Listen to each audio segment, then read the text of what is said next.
Blip in the connection around noon today? No. Were we supposed to? Not at all. Cox Business just migrated everything over to the cloud, and it was so seamless you didn't even notice it. Any issues accessing that software? No, speed's great. Well, Secure Cloud's nothing without the speed to access it. Nobody's.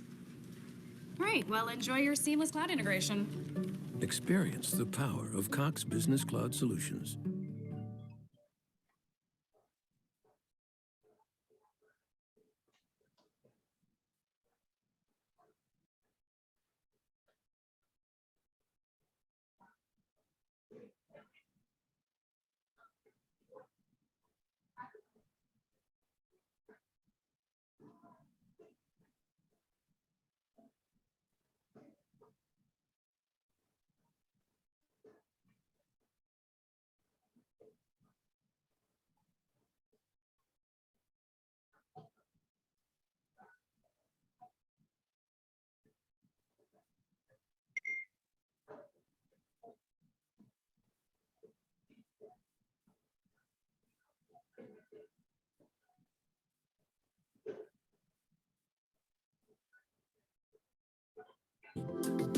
For more than 40 years, Cox has been investing in Hampton Roads.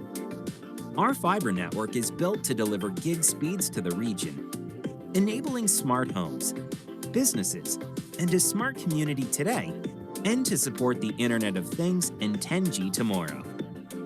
We're keeping the 757 connected to the things that matter most.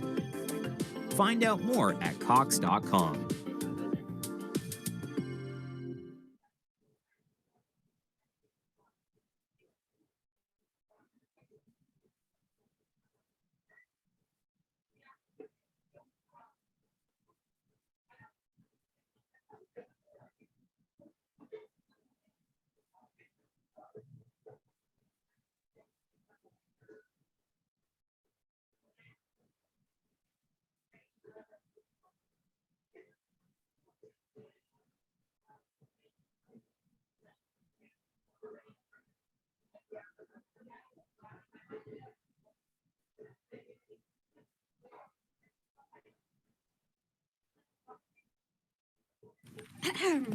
Did anyone notice a blip in the connection around noon today? No. Were we supposed to? Not at all. Cox Business just migrated everything over to the cloud, and it was so seamless you didn't even notice it. Any issues accessing that software? No, speed's great. Well, Secure Cloud's nothing without the speed to access it. Nobody's. Right, well, enjoy your seamless cloud integration. Experience the power of Cox Business Cloud Solutions.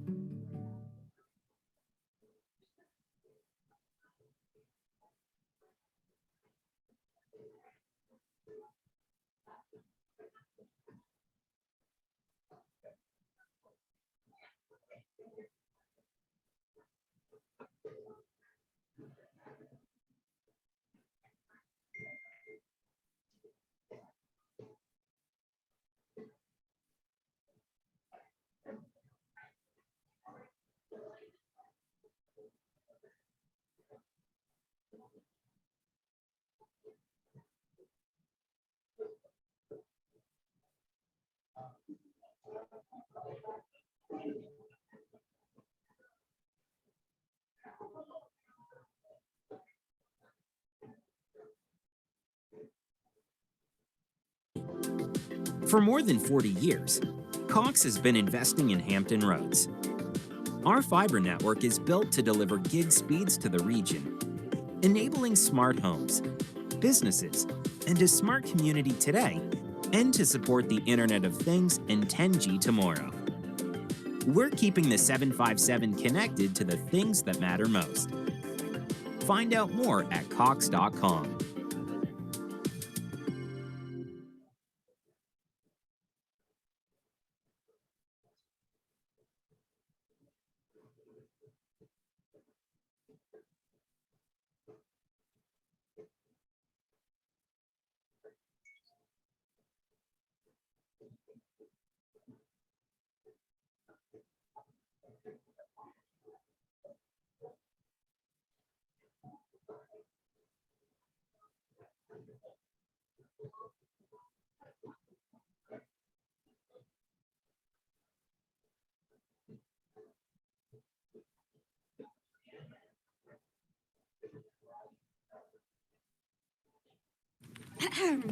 Did anyone notice a blip in the connection around noon today? No. Were we supposed to? Not at all. Cox Business just migrated everything over to the cloud, and it was so seamless you didn't even notice it. Any issues accessing that software? No, speed's great. Well, a secure cloud's nothing without the speed to access it. Nobody's. Right, well, enjoy your seamless cloud integration. Experience the power of Cox Business Cloud Solutions.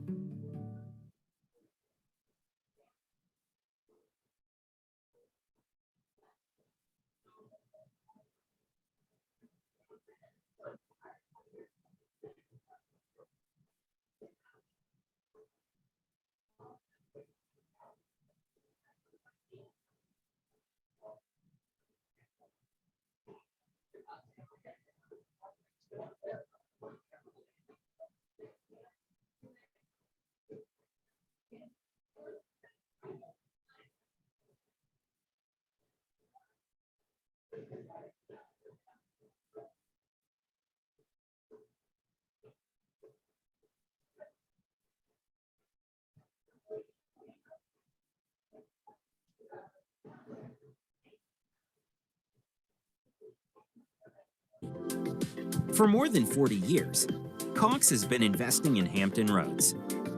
Our fiber network is built to deliver gig speeds to the region, enabling smart homes, businesses, and a smart community today, and to support the Internet of Things and 10G tomorrow.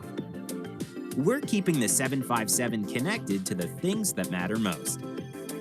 Find out more at cox.com.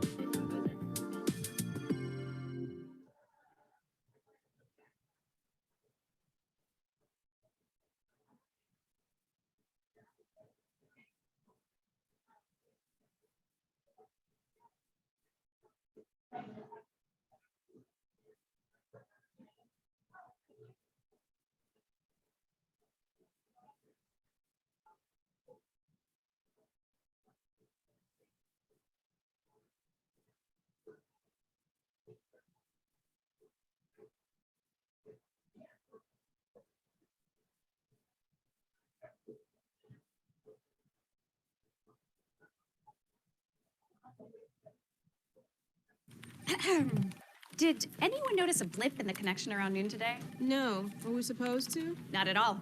Cox Business just migrated everything over to the cloud, and it was so seamless you didn't even notice it. Any issues accessing that software? No, speed's great. Well, a secure cloud's nothing without the speed to access it. Nobody's. Right, well, enjoy your seamless cloud integration. Experience the power of Cox Business Cloud Solutions.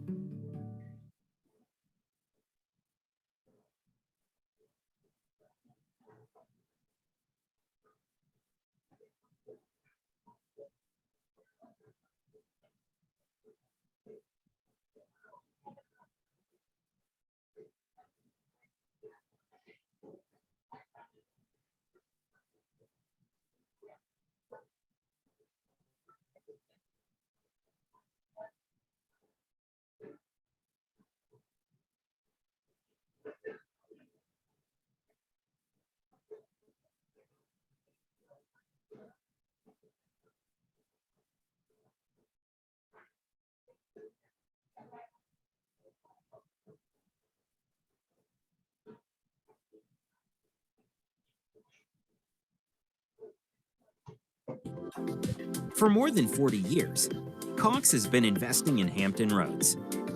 Our fiber network is built to deliver gig speeds to the region, enabling smart homes, businesses, and a smart community today, and to support the Internet of Things and 10G tomorrow.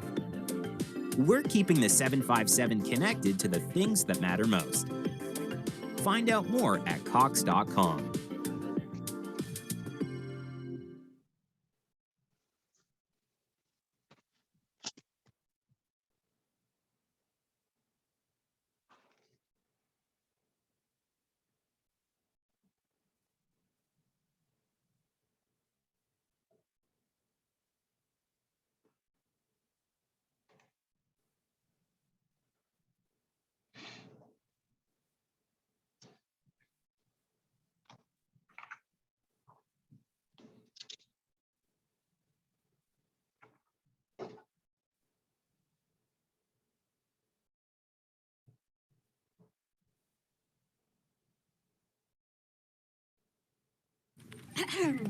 Did anyone notice a blip in the connection around noon today? No. Were we supposed to? Not at all. Cox Business just migrated everything over to the cloud, and it was so seamless you didn't even notice it. Any issues accessing that software? No, speed's great. Well, a secure cloud's nothing without the speed to access it. Nobody's. Right, well, enjoy your seamless cloud integration. Experience the power of Cox Business Cloud Solutions.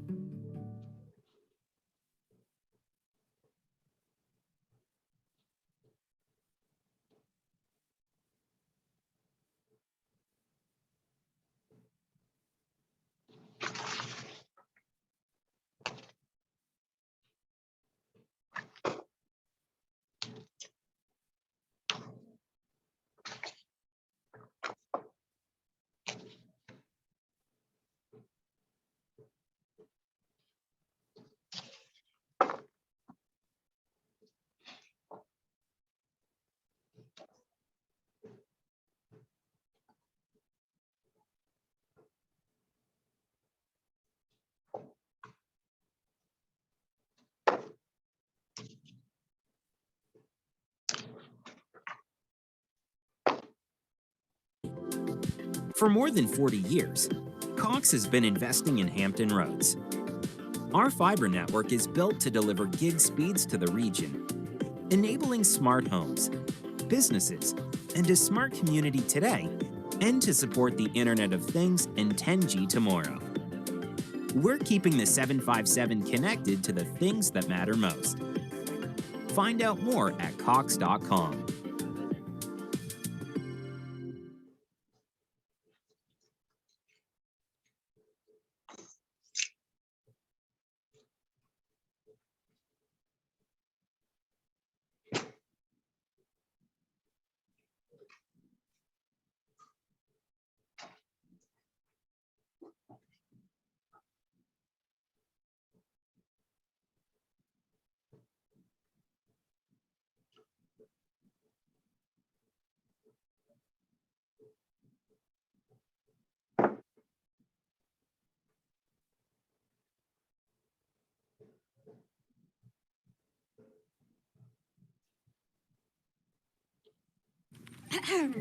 Did anyone notice a blip in the connection around noon today? No. Were we supposed to? Not at all. Cox Business just migrated everything over to the cloud, and it was so seamless you didn't even notice it.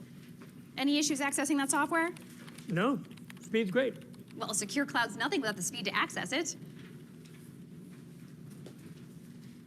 Nobody's. Right, well, enjoy your seamless cloud integration. Experience the power of Cox Business Cloud Solutions.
Good morning. My name is Bob McKenna, President and CEO of the Virginia Peninsula Chamber of Commerce, and I'd like to welcome you to the latest event in the Chamber's 757 Vision, Eyes on the Future series, Supply Chain, Impact, and Opportunities. This highly informative and interesting series has focused on efforts that we should all support and which provide some optimism and excitement for a bright future in Hampton Roads. The Hampton Roads region and the peninsula specifically is home to many amazing assets as a great place to live, work, and play.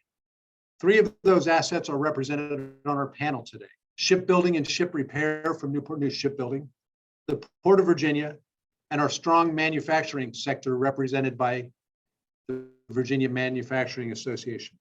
In keeping with the Peninsula Chamber's mission to connect business with opportunity, we have been hosting this monthly series of moderated panels in which we take a look at some of our strengths and weaknesses in an effort to inspire, inform, and drive action. So the purpose of this series is twofold: to raise the level of awareness of our great assets and to discuss how we can best take advantage of those assets to reignite the energy, optimism, and sense of collaboration that were present before we ever heard of COVID-19. President Biden has recently been asked about the hot topic of the supply chain, and here's his response. If we were all going out and having lunch together, and I said, let's ask whoever's at the next table, no matter what restaurant we're in, have them explain the supply chain to us. Do you think they'd understand what we're talking about? Well, I'm sure the answer to the question he poses is no. It's certainly a complex and complicated topic. Simply, I would say that the supply chain is an invisible pathway of manufacturing, transportation, and logistics that gets goods from where they are manufactured, mined, or grown to where they are going. But, and there's always a but, it's not simple. It's very complicated. So our goal today with our very expert panel is to try to explore it a little further so that if you happen to be sitting at dinner and someone from the next table asks you about it, you will be at least a little bit conversant. This multifaceted subject represents great potential as a regional economic driver from many perspectives, but also presents some challenges. Today's panel, moderated by my friend Jerry Wilson from the city of Newport News, will discuss that great potential as well as some of the present challenges. Please listen, learn, and participate. There will be time at the end of the panel discussion for questions from the audience. You can use the Q&A box for questions, and I see some of you have already done so. We would love to hear your thoughts as we move forward. Before we get started, I would like to thank today's presenting sponsor and also our series sponsor, Cox Virginia. Cox is a highly valued partner of the Chamber, and their sponsorship for these events make it possible to offer them at no cost. Representing Cox today is Sarah Buck. Sarah is the Senior Manager of Public Affairs for Cox Virginia.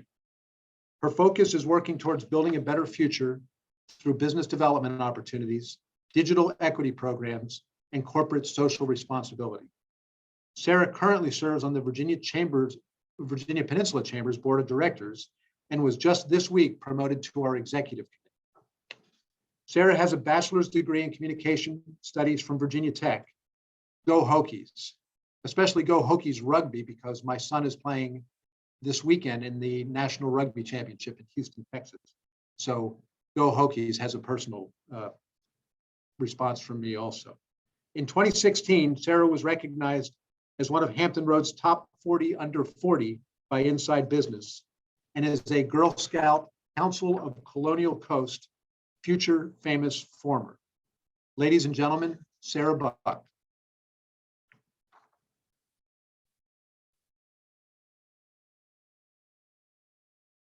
Let me try that again. Ladies and gentlemen, Sarah Buck. There she is. Hey, Sarah. So let's see here. There I Are am. you on Cox? Are you using Cox? This is user error, it's a Zoom error. I am using Cox and my connection is fantastic. So thank you for asking. Typically I use this prime opportunity to talk about the amazing company I have the pleasure of representing. But today I've decided to use the time just to simply say thank you. Of course, my first thank you is to the Chamber for creating meaningful programs and continuing to do what the Chamber does best, which is connecting and supporting the business community on the peninsula and throughout the region. But secondly, to all of you for your ongoing support of the Chamber and for your resilience in what has undoubtedly been an interesting and challenging 2 years. And finally, to all of you who are Cox customers, whether you're Cox customers at home or at your place of business or both, thank you as well. We thank you for your business and for trusting us to keep you connected to the things that matter most. Icing on the cake for this gig today also is that I get to introduce today's moderator, my friend Jerry Wilson. Jerry Wilson is the Intergovernmental Affairs Manager for the City of Newport News, Virginia. In her role, she handles local to state government advocacy and serves as the city's liaison to military and federal facilities. Jerry has held this position since 2008. Before coming to Newport News, Jerry served as the director of the Suffolk Adult Drug Court, criminal justice planner for the 5th Judicial District, training manager for the Virginia Department of Correctional Education, and as the associate director of placement services at Mary Baldwin College.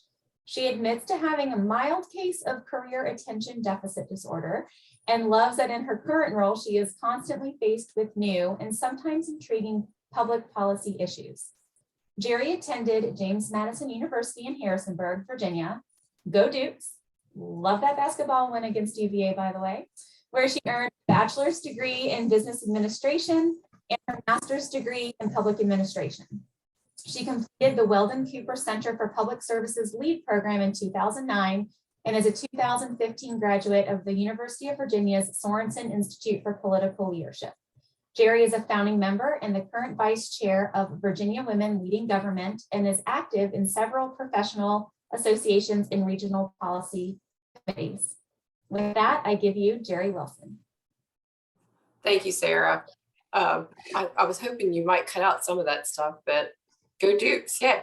All right, well, I have the honor of introducing our distinguished guests today on the panel, and their bios were really impressive. And in order just to fit them all in the time we have, I had to slice a few of them. So I hope I didn't cut out anything that anybody really wanted me to say, but you all have some really impressive credentials.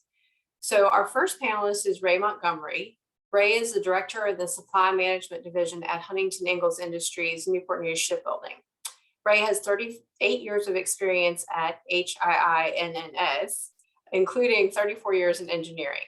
Ray's last position in engineering was as engineering director, supporting the delivery of the USS Gerald R. Ford aircraft carrier. Ray is currently the director of strategic outsourcing and supplier development, responsible for the outsourcing of fabrication, assembly, blast, and coat for all programs. In previous roles, Ray has served in management positions for machinery and engineering, piping engineering, and waterfront engineering. His experience in engineering, manufacturing, and supply chain brings a well-rounded resume to the outsourcing and supplier development arenas. Ray earned a bachelor's degree in mechanical engineering from West Virginia University, a master's degree in mechanical engineering from Old Dominion University, and holds a professional engineering license for the state of Virginia. Brett Vassy is the president and CEO of the Virginia Manufacturers Association, representing Virginia's 5,800 manufacturing facilities, employing over 230,000 Virginians. VMA is the only statewide association that's exclusively dedicated to manufacturers and their allies, and it is the state affiliate for the National Association of Manufacturers. Brett serves on numerous federal, state, and business boards and councils, including the National Association of Manufacturers, Conference of State Manufacturers Associations, the Consumer Energy Alliance, the U.S. Global Leadership Coalition's Virginia Advisory Committee, the Virginia Manufacturing Development Commission, formerly the Executive Committee, as well as Performance and Accountability Committee Chair of the Virginia Board of Workforce Development. And here's something really impressive, serving 5 governors over 17 years. The Strategy Board of the Maritime Industrial Base Ecosystem. Brett is also a member of the National Association of Manufacturers, Conference of State Manufacturers Associations, and the American Society of Association Executives, just to name a few. Before joining VMA, he held positions in public policy, economic development, and college administration in the Commonwealth of Virginia, Kansas, and Missouri. He holds a Master of Public Administration for Virginia Tech and is a member of the National Honor Society for Public Affairs and Administration. He was a 2005 Governor's Fellow for Virginia Governor George Allen. He has a bachelor's degree, Bachelor of Arts in Political Science from the University of Kansas. In 2020, Brett was included in Virginia Business Magazine's Power 500 list, and over the years has received countless awards and recognition for his tireless advocacy on behalf of manufacturers. Kathy Vick is the Chief Development and Government Affairs Officer for the Port of Virginia, Port of Authority, sorry, where she oversees economic development, government and community relations, sustainability and environmental, and the Maritime Incident and Emergency Response Team for the third largest port on the East Coast. Before accepting her role at the port, Kathy served as Deputy Director for Energy Policy in the Virginia Department of Mines, Minerals, and Energy, where she helped to implement the energy policy initiatives in the Commonwealth. She also worked as the Director of Government Relations for Virginia Natural Gas, where her responsibilities included advocacy to state, local, and federal officials, guiding the company's civic and charitable sponsorships and donations, and managing its conservation programs.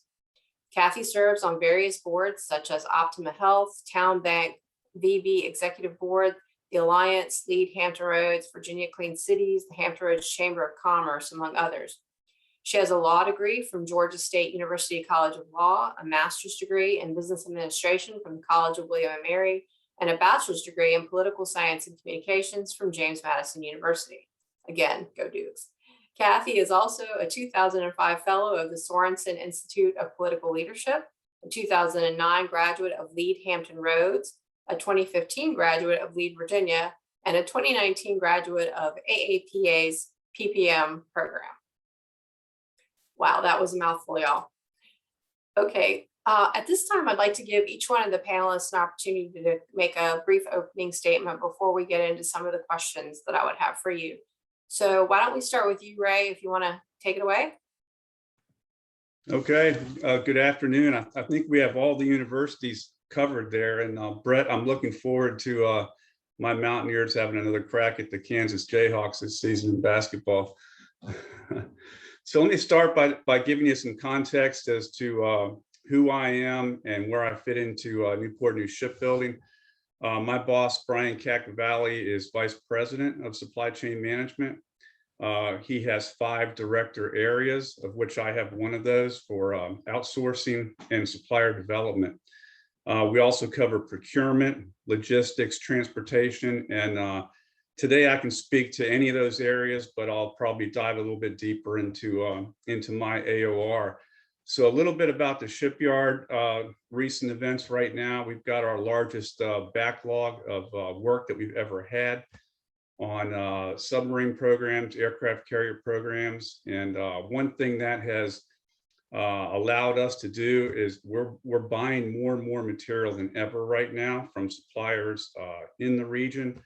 We rely on many suppliers right here on the peninsula, Hampton Roads, up to the Richmond area, of course, and then we're also spread across 48 states and several foreign countries, so a very wide supply chain. In addition to that, we're outsourcing more work than we ever have before, work that we typically have not outsourced. So heavy assembly, structural fabrication, machining, blast and coat. We're just outsourcing a tremendous amount of work, capitalizing on the resources in the area, but also having to go out of state to tap into some other workforces. And I think workforce is a key piece of supply chain today, and I'll be happy to talk a little bit more about that during the discussion. Great, thanks. Brett, would you like to go next?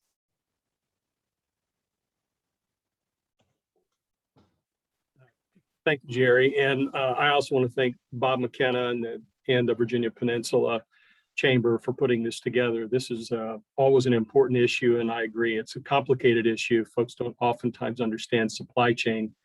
They think it's somebody else's issue till they go to a store and there's something that isn't there that they expect. Then supply chain becomes real. So the view that I want to share today is through the lens of competitiveness.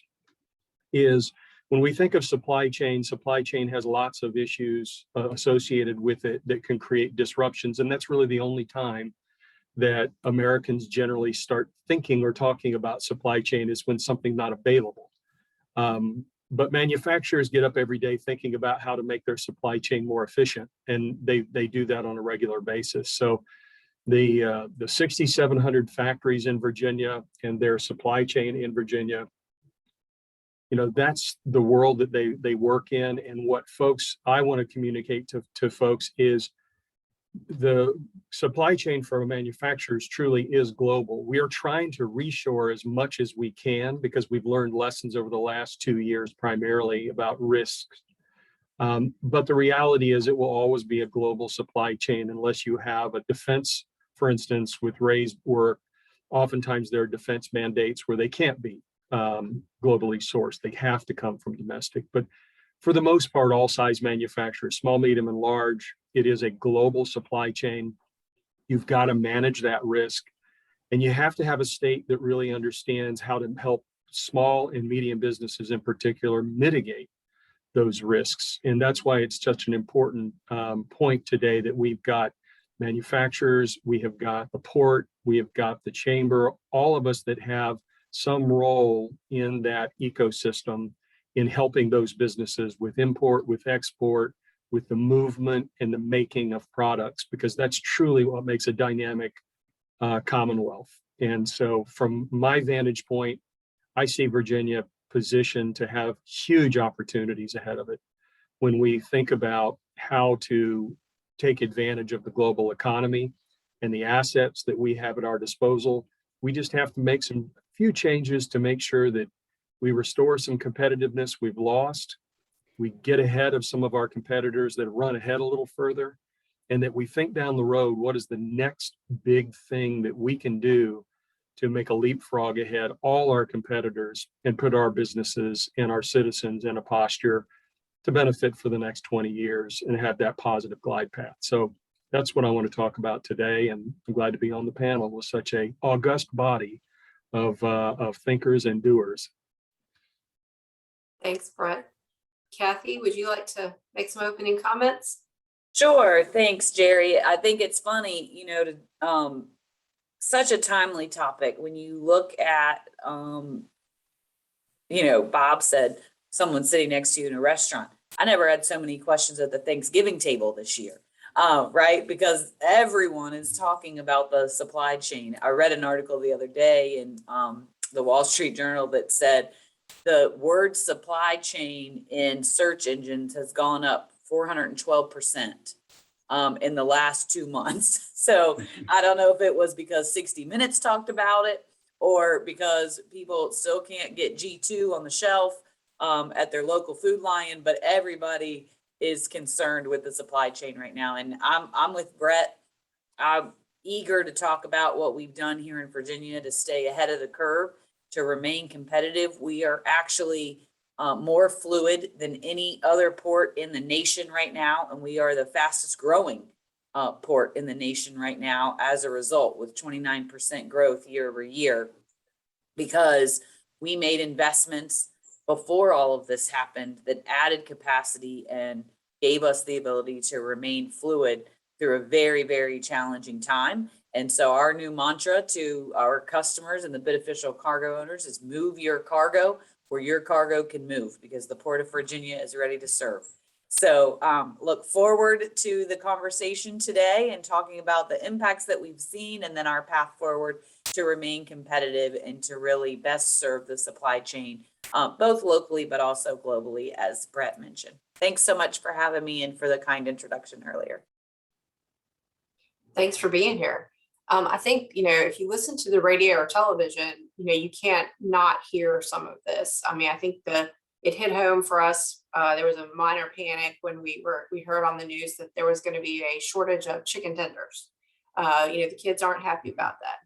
But, everything from refrigerators to new cars to, just things. And the hard thing I think for people to understand is that all during the pandemic, even when a lot of folks were stuck at home or working from home, we're steadily ordering things and things were showing up on the doorstep. So I'd love to hear the panelists kind of put this in context. How did we get here?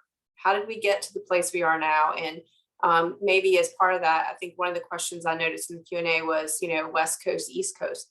Is this really an East Coast or West Coast issue? Or what's the context for the situation that we currently find ourselves in?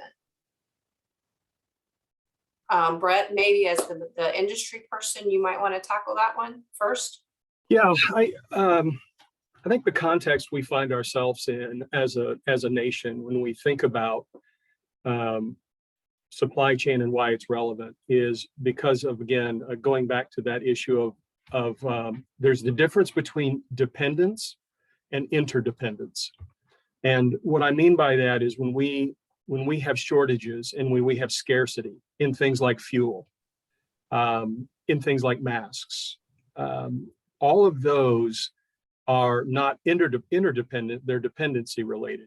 Oftentimes it's because we weren't prepared for critical infrastructure that we needed in a pandemic, or we've purposely decided that we don't want some of those industries in the United States and we want to be dependent on somebody else to provide it. And that creates a scarcity situation oftentimes, whether it's out of our control or not. And that's when consumers see it. So that's why gasoline is expensive, for instance, today, $1 more a gallon it was a year ago.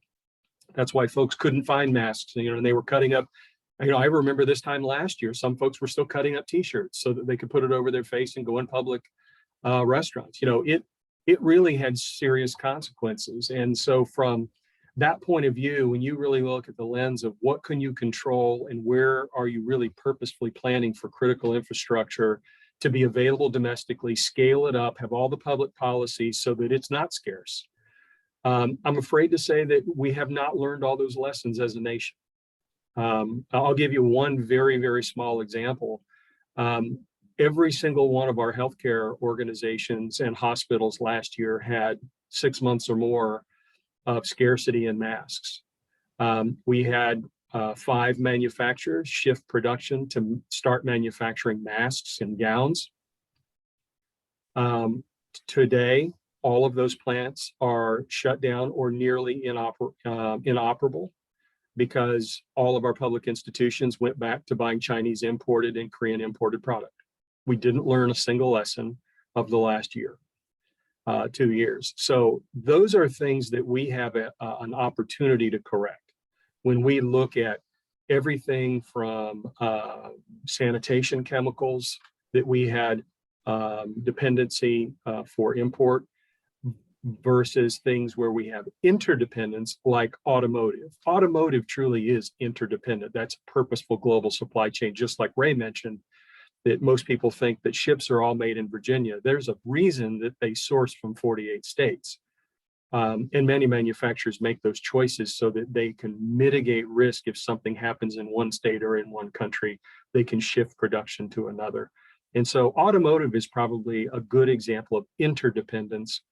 And there are still lessons to be learned there, and we're still reshoring some of those products for domestic automotive. But I think those are two very good, important points to make when people think about supply chain. The thing they think most about are masks when you really explain it, and their car. Why can't I get a new car? Why does everybody want to buy my used car for the same price as a new car? Well, those are the reasons. They have implications. They have real impacts. Okay, that's great. Kathy, do you want to maybe touch on the question about how this is an East Coast, West Coast impact, what you might be seeing? Yeah, sure. So we've actually seen quite a few diversions from the West Coast because if you may have seen some of the articles talking about there's been as many as 80 vessels waiting off the coast trying to get in to LA Long Beach, which is the largest port in the country. And so people are asking, well, what caused that? Like, well, how does it get that backed up, right?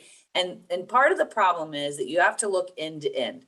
So even, for instance, one of Brett's members, who's a manufacturer here, they may import a component part, one part that goes in to what they're then going to manufacture and distribute out either domestically or as an export, right? And so when the manufacturing facilities in Asia, which is our largest trade partner, or Europe, started to, at the beginning of COVID, started to go down, right? They're shutting plants, they don't have workforce, no one can come into work. So then we started to have a lack of supply because of that. Then they came back up, but then guess what happened? it had come to United States. So then we had issues and we were having trouble moving the cargo. And it comes in on a vessel, but then it either goes by truck or goes by train to the next stop, which is potentially the distribution center, or maybe it's the manufacturing facility where it's then going to be used, that component manufactured, and then it has to get back on a truck or back on the train or back and then back on a vessel if it's being exported, right? So it's all those pieces and all of the workforce along the way that the timing has just been off, right? You get to a point where it's just a well-oiled machine, right? It shows up, it moves to the next place, then it goes, then it goes. One of those has a challenge and you're done, right? You've got to figure out how to do the workaround. So on the West Coast, what happens is they can go by rail. Let's take Chicago, for instance, right? You can come in on a vessel to LA Long Beach and then go by rail to Chicago. Great. But now you're waiting 2 to 3 weeks before your container actually gets on to LA Long Beach to sit for maybe another week or 2 to get onto the rail to then go to Chicago. If you choose Virginia instead, you come in on the vessel, there's no wait. Our rail dwell time is 50 hours right now, so 2.5 days.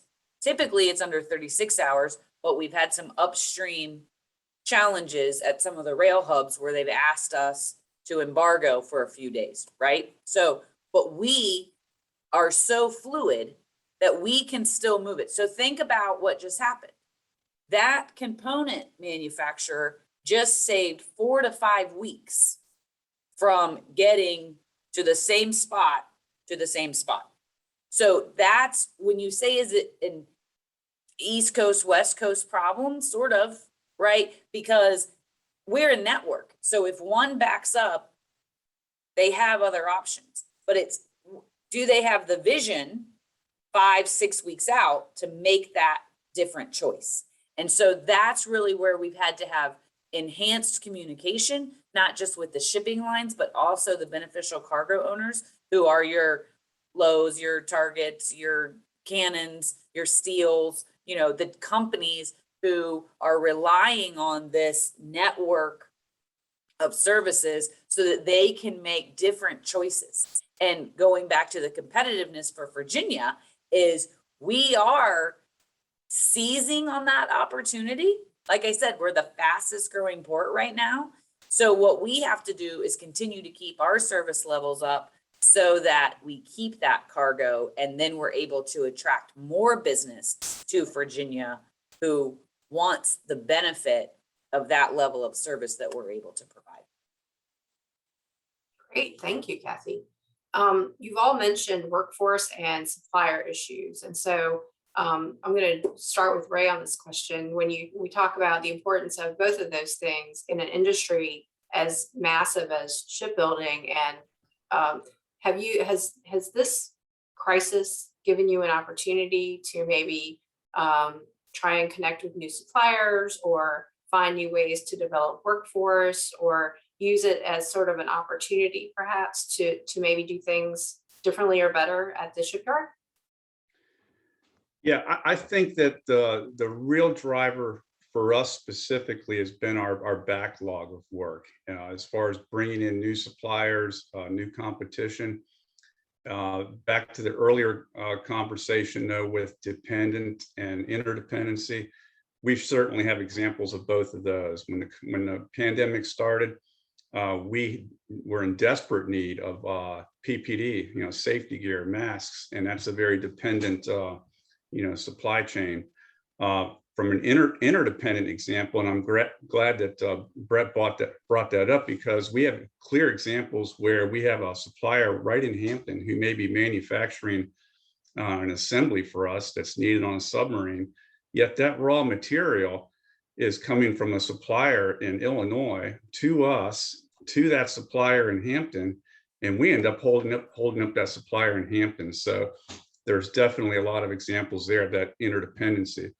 The main issue for us, even though we've had some impacts from the pandemic and recent supply chain issues, is really our growth and how we can tap into a workforce that on one end of the spectrum is retiring. A lot of trades skilled employees are retiring.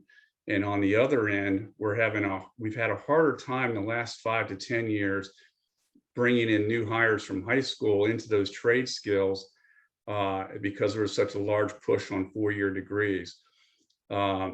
So that is causing us to do a lot of good things actually in the area. There's a lot of good programs in the area in the middle school, high school, community college level to feed that pipeline in Hampton Roads. We have more work that we can put into Hampton Roads and drive competition.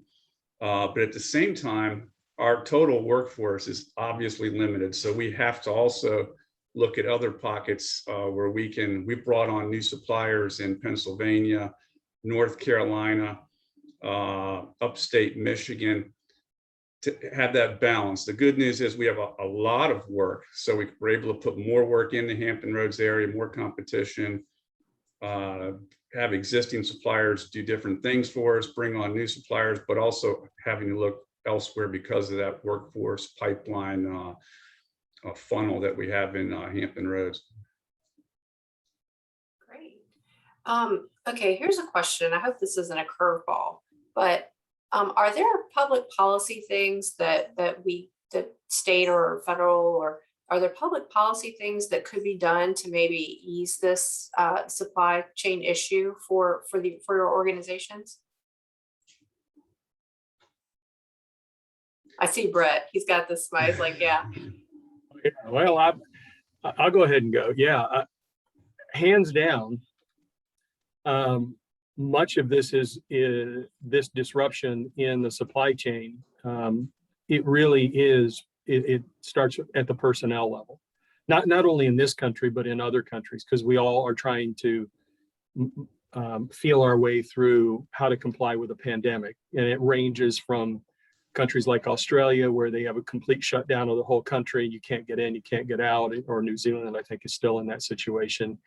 And versus other countries like ours, which have a mixed bag state to state. But the reality is, the longer we held the country in a lockdown, and the more states like California, who kept a lockdown on their citizens, the more disruption there was in the supply chain, because people were terrified to go to work. You know, how your government messages and the policies you would put in place have a material effect in how your employees behave and react and interact in public. And it's a very simple example of, look at Virginia, which is sort of in the middle. Look at Texas and Florida, wide open. And look at California and Oregon, panicked 24 hours a day public policy. And so that has real consequences, because people, and then when you follow that with paying people to stay home, most people didn't understand that the way that unemployment insurance enhanced benefit turned out from a policy point of view, existing employers had to pay about $45,000 or better to get someone to return to work, because you could make almost that just by staying home and saying, I fear for my life. And that's legitimate for a lot of people. But the system was abused. We have to admit that to some extent. And the pain was prolonged in many states, that it created these disruptions where there just weren't enough human beings available to come to work. And then those companies who did have folks who just said, I'm going to stay home for now. We tried to hold on to them because we don't want to lose good team members. So then you've got those expenses as well. And it just all feeds on itself and escalates. And so that's a public policy and a series of public policies that created a domino effect. And we're still feeling that, because not all states are out from under that yet. Virginia is, and we're starting to see all of this come back. People come back to work, but not in other states. They're still having some restrictions. So I think that that's one very important component. The other thing I'll throw out there, you've heard this term, the Great Resignation. Many of you have seen the articles about that. That is real. In the manufacturing sector, And even in transportation and logistics, particularly in trucking, we know that there were a lot of folks that could have retired over the last 3 to 5 years and chose not to because the economy was great. They were making incredible money. And many of them just hit this window and just said, life's too short. And they just walked out. So we not only have competition against government for labor, but now we have a little bit of a brain drain that we're trying to replace talent that had lots of experience with young talent that we have to train and retrain. And that is a huge undertaking, because I love what Ray said is we still have a workforce system in this country for the most part that really primarily values 4-year degrees. And if you don't get a quote college degree, you're a failure. And that nothing could be further from the truth. Industry credentials are producing amazing results. So, everything from CDL drivers to manufacturing technicians to, logistics operators. So that's a big policy change that I hope our governor-elect leans into, is emphasizing short-term credentials, industry credentials, fast tracking this workforce that's going to start returning back to work and get them a higher skill and get them in these jobs and really show them the rewards that you don't have to sit in 4 years of sociology class to be successful. Very true. And, that great resignation or great retirement, whichever way, it's a little off-putting when you see all that institutional knowledge walking out the door. So in reaction to that, and with the emphasis that we have, it seems like we all keep coming back sometimes to workforce. Are your organizations doing things that maybe are different to try and connect with the new workforce, the future workforce? Yeah, Jerry, I'll be happy to take that one. We're doing quite a few things, and I think one of the interesting things we're doing right now is the marketing aspect of that. I think we probably have not done the best job at Newport News Shipbuilding or across the manufacturing industry in the area at marketing the type of career and benefits you can have from a trade skill career, be it a welder, pipe fitter, transportation. So I've been sitting on a group of communication majors here lately, thinking about how we can better market that and get past some of and not just the kids that are coming out of school, but their parents who may have some perceptions about that industry, firsthand or secondhand, that are not necessarily the same today with the technology that we've put in place, the use of digital systems and tools for just about everything we do on the deck plate. So we're doing a lot right now to market and reach out to the middle school, high school generation. And also I see really good signs in the areas, New Horizons, Hampton High School's Maritime Academies, as far as trying to develop those pipelines for for manufacturing, but also IT, engineering, and other areas. So we're trying to do whatever we can to, we have a real need to hire quite a few people over the next 5 years. Well, that's good news. We always love to hear that there are lots of jobs out there coming, So then now for the $1 billion question, or maybe more, when will we start to see things getting back to normal?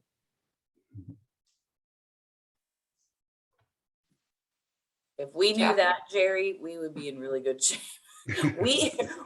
Economists keep predicting, right, that there'll be this sort of plateau and maybe we'll see a new normal, and they'll predict, 6 months, 8 months, 6 months come.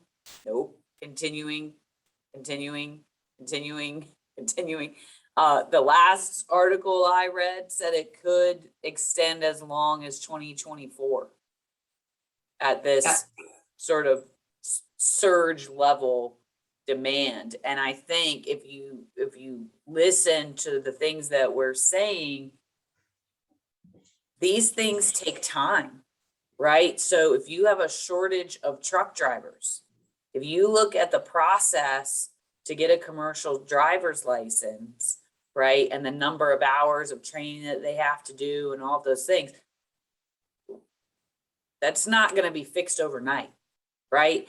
And some of the things that need to be done are investments in infrastructure, updating of technology. Again, those things take time. So I think incrementally we'll see improvements, but the fix or the new normal or complete fluidity, no matter where you decide to drive your supply chain, that's a far way off. I'll throw a couple of data points out to folks. So I've posted in here a report that we produce annually called the Manufacturing Competitiveness Index. It ranks Virginia against the other 49 states in 54 areas of measurement in 5 categories, ranking from economic strength to workforce. And I'll give you a bright spot of where Virginia has made some substantial changes that will help us through this pandemic, because so many companies have made conscious decisions that they're just going to leave large business units and large numbers of employees at home permanently. They're just not going to bring them back to the office. They have technology solutions and new workforce planning. And the good news is, one of the things Virginia did really, really well through the pandemic is used a lot of that federal stimulus money to leapfrog ahead in rural broadband and in underserved community broadband. And we went from 27th in the nation to 15th. And I believe that we'll go from 15th to top 10 by next year with the investments that are continuing. That is game changing for rural Zoom towns. You know, Warsaw, Virginia is a great example. I was talking to the mayor of Warsaw about a month ago, and they said that, you know, for the first time, they're seeing chain restaurants, you know, for instance, start to think about building in Warsaw because they have all these people buying homes. You know, that's one good example, I think, of things that are permanent changes that will fundamentally alter how we do business in Virginia and how economic development is defined, because sending people home is going to create all kinds of economic opportunity in rural areas in particular. Another area that I think is important for us to also recognize is when we think about our workforce and we think about how we are going to incentivize businesses. One of those questions that I always come back to is how are we going to bring them back into a workforce where they find the best talent and the best fit for what they're doing, and then how do we train them? And how we train them is a very traditional system. Virginia's workforce training system is still largely based upon what I call, excuse the expression, butts in seats for semesters. We really have got to make that leapfrog transition to, you know, 10 to 15 week intensive blended classes that are going to have to, we're going to have to do both online and classroom, even if they're virtual labs. And we actually have our own workforce training business. It's called the Manufacturing Skills Institute. We train about 2,400 people on about 14 different certifications. We've got about 2,000 courses, and we operate in 19 states. And we were able to convert all of our technical training to online and not change the outcome of the scoring. We were able to still get people to pass certifications at the same level with virtual instruction, but man, was it hard. And it took a little bit longer than a classroom typical day, but we did it. And the schools can do that. And I want to end on one example for the Middle Peninsula and Hampton Roads more broadly. If you think about the entire Hampton Roads, not just Middle Peninsula, but the entire Hampton Roads region, you have 5 community colleges from the Eastern Shore to Thomas Nelson. And you have one of the largest populations and have absolutely the largest concentration of manufacturers and supply base for the Navy. However, all 5 of those institutions combined only produce 50% more industry credential training than one community college in Richmond. in a much smaller market. There is a huge opportunity to put some gas in the tank in the workforce system in Hampton Roads to really help us get these folks back to work in the next 6 to 12 months, which I think is the window. I agree with Kathy. I don't think we can all predict when everybody's coming back to work, but what manufacturers tell me is by third and fourth quarter, they are planning that things are normalized next year, but nobody really does. All right, then. Well, let's shift over now to some of the questions in the Q&A from our viewers. I think we've addressed how long we think the supply chain may last, or supply logjam may last. So the next question that I have here is, does just-in-time delivery offer any realistic help in reducing supply chain disruptions? That's a great question. Feel free to chime in, whoever wants to take that one. Well, if folks were doing just in time, that might help, but folks aren't. They're doing just in case, right? The philosophy has completely changed. We're seeing more and more companies and individual consumers take the approach of, we don't know if it's going to be available, and ordering it before they need it. And so that has been a big shift, I think, in the supply chain as well. So sure, if they want to go back to just in time, it probably would be helpful. But given the lack of consistent availability of things, even for us, right, with our equipment, we have a warehouse where we keep a certain amount of parts for different equipment, and we definitely have stockpiled because we can't afford to have downtime on that equipment if we don't have the part that's needed to maintain it. So great, insightful question, but good luck in convincing folks that that's the approach we should return to. Yeah, I think before the pandemic, it's sort of a mixed bag. We like to have some of our products just in time so we can minimize our storage space and warehousing costs. But the nature of our supply chain products means that we can't live by just in time for everything. We need to make sure we give ourselves some cushion and possibly store large inventories of certain items. But today, in today's environment, I think we would love to get back to just in time, because we're a little bit late today in receiving products, and we're running out of some things in our inventory and trying to expedite and drive some more competition. But it's an interesting question now compared to 2 years ago, what just in time means to us. I think it's probably more important today than it was a couple of years ago. Yeah, Jerry, what I see across the board, small, medium, and large manufacturers, just in time is a manufacturing principle that has been used for a decade or more. Automotive uses one that's even beyond that, called time definite.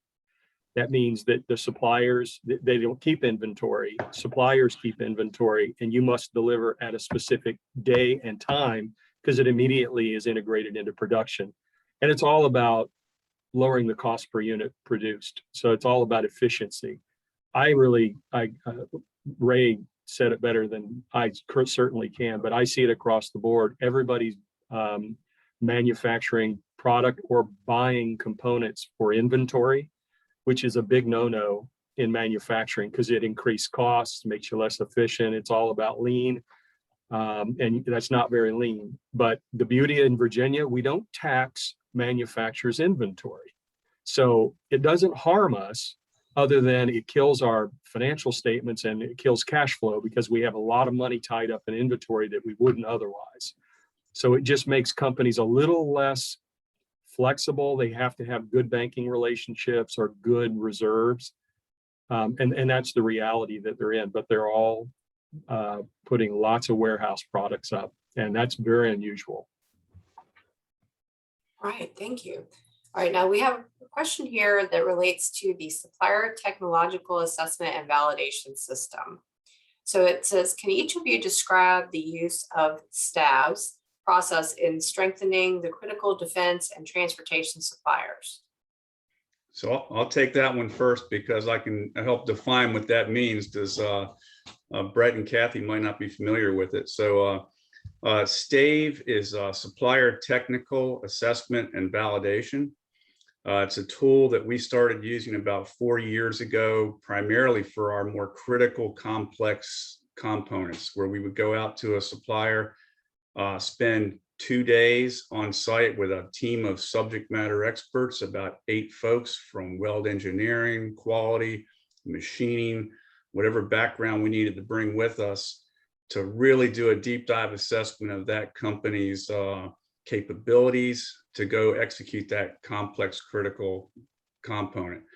We got such great benefit out of that, and so did the suppliers. It was not an audit, it was really us helping them understand the business better and what we need from them, and improving capabilities. We got such benefit out of that that we expanded it to a lot of our manufacturing suppliers, for our outsourcing product, for our procured product. We go out and visit probably 24, a couple dozen suppliers a year with that intensive assessment process. We come away with a list of risks, mitigation steps, and how to close those gaps. And the supplier ends up being better for it, and thus we in the Navy end up being better for it. So it's a tool. It's key. It's been key to our success in this increased outsourcing work we've done. And we've been, I would say, of the staves that we've conducted, quite a few of them have been right here in the Hampton Roads area. Yeah, it's been hugely beneficial, and I think we're going to continue to use that going forward. Thanks. The next 2 questions are sort of directed towards the port. So Kathy, does the size of a cargo ship affect the choice of port? And can many of those ships just reroute, or they have to sit and wait? And then kind of a follow-up, which may dovetail with that one, is do the West Coast ports have technology in place that Virginia does, or the same, better, worse, not as good? Okay. We like yeah. to think they're not as good. So. They're not. So 2 quick things about ship size. It can drive where you call, like, some ports cannot handle ultra large container vessels. They either don't have cranes that are the right height, or they don't have the depth and the width. But most of the time, you have flexibility for sure. And for instance, most of the services that call the Port of Virginia also call New York and either Savannah or Charleston each time they come from Asia or from Europe, right? So it's a network. As far as can they move once they, like, do they just have to sit and wait? They can move to a different port. And in fact, that has occurred a lot. We have gotten a lot of New York's volume. But like I said, once there is a lead time, because you then also, it's not just, okay, I'm going to drop the cargo in New York. Take Lowe's, for instance. If that box was going to one of their distribution centers in Columbus or Pennsylvania, right? Then does it make sense to bring it to Virginia? In that instance, yes, because we have a barge that goes to Philadelphia. We have the same rail network that can get to Chicago, right? But if it's coming in through New York and it's for New York, or somewhere closer by that's within their truck market, then they have to make that call. So it's really about the upstream that, and how much of the cargo that was going to be discharged at each of those ports that's for that local market. So again, for instance, if it's going to LA Long Beach, if it's going to the inland market, absolutely bring it through the Panama Canal, bring it to Norfolk. We'll move it a lot faster than sitting out and waiting. But if it's going, I mean, think about the population of California, right? So if it's going to that market or somewhere closer by, then they have to do the math, and not only do they have to do the math, but they have to see if there's the availability on the rail to get it back across, right? So you can bring the vessel around, but then if there's not capacity on the rail to get it back to the West Coast, you might be better off just waiting. So there's a lot that goes into calculating, making that move. But we have seen, so you all might not be familiar with what a first in service or a last out call is, but think about what I said. It's a network, right? If it's going to call 2 or 3 on the East Coast, a first in is where it goes first when it's coming from Asia or it's coming from Europe or, it's coming from South America even, right? The first in call. We have had 3 services shift to Virginia being the first in call, and they're discharging more cargo here in Virginia instead of waiting outside New York, then sitting, right, then coming to Virginia. They're just discharging more in Virginia. Now, what that does for us, think about it, is when we're trying to attract new businesses, right, to Virginia, then we're saying, look at these first in calls. You'll be closest to market if you locate here in Virginia. So again, keeping that long term is one of the things that we're focused on in order to remain competitive and to increase the competitiveness of Virginia from a global economy standpoint. Technology, LA Long Beach is a little bit different than the Port of Virginia because we own or have long-term leases and operate all of the terminals ourselves. They are a landlord port. So the Port Authority owns the property, and then they have concession agreements with private terminal operators to operate each of the different terminals. So they're actually competing with each other within the same port. That's another advantage that we have. Because for instance, if we get really busy at the terminal in Portsmouth, we have vessels coming, we can just shift that vessel over to the Norfolk side. And if we have to dray a few boxes around, we can, right? Rather than the Norfolk terminal is competing with the Portsmouth terminal. So there's no way they're ever going to give that guy, right, that vessel to work because that hurts their bottom line. So some of the terminals in LA Long Beach, some of the private operators have implemented the semi-automated technology that we have. So that does increase their fluidity. It also mitigates against those labor shortage impacts. But not all of them have. And so that again is where we have the advantage is thanks to the General Assembly and the governor.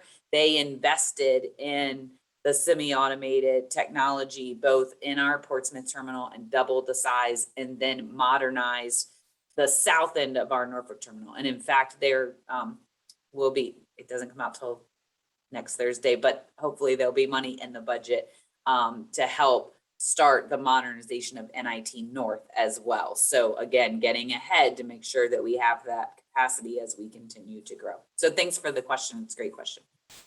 Well, every opportunity to say how much better we are than everyone else, So, well, I can't believe it. Actually, it's flown by, but we're just about out of time. And so I'm going to turn it back over to Bob McKenna to take us out. And thank you all for participating today. This was really, really helpful. Okay, thanks very much, Jerry. Thanks to the panel. So at the beginning, I talked about the twofold purpose of this series. One, to raise the level of awareness of our great assets. I think we accomplished that today. 2, to discuss how we can best take advantage of those assets to reignite energy optimism and sense of collaboration in the region. I think we took care of that also. It's actually threefold. The third part of that is selfish. I look around and I decide what issues I don't know enough about, and I use it to educate myself. And then I go out and find great panelists who I would like to sit down personally with and have a cup of coffee. And I invite them to be on the panel, because then it's not really selfish because I'm sharing it with an audience. So thanks to the 3 of you. It was fascinating. It was a great panel. I really enjoyed it. For those in the audience, please join us again we do this every month at the end of each month. So keep an eye on our website and invite a friend to join you the next time. And we will also be sending this out as a blast the recorded version of this and putting it in our newsletter so you can share it with friends. And that's about it for today. Also, if you have any other questions that you didn't put in Q&A, you'd like to shoot them to me in an email and I'll get it to the proper panelist and we'll get you an answer. So thanks to everyone for joining us. We look forward to seeing you actually in person soon and for joining us at the next 757 Vision panel series. So thanks, everybody. Happy holidays. Merry Christmas. Thank you, Bob and Jerry. Yeah, thank you very much. Thanks, Jerry. Thanks, Kathy. Have a good one. You too.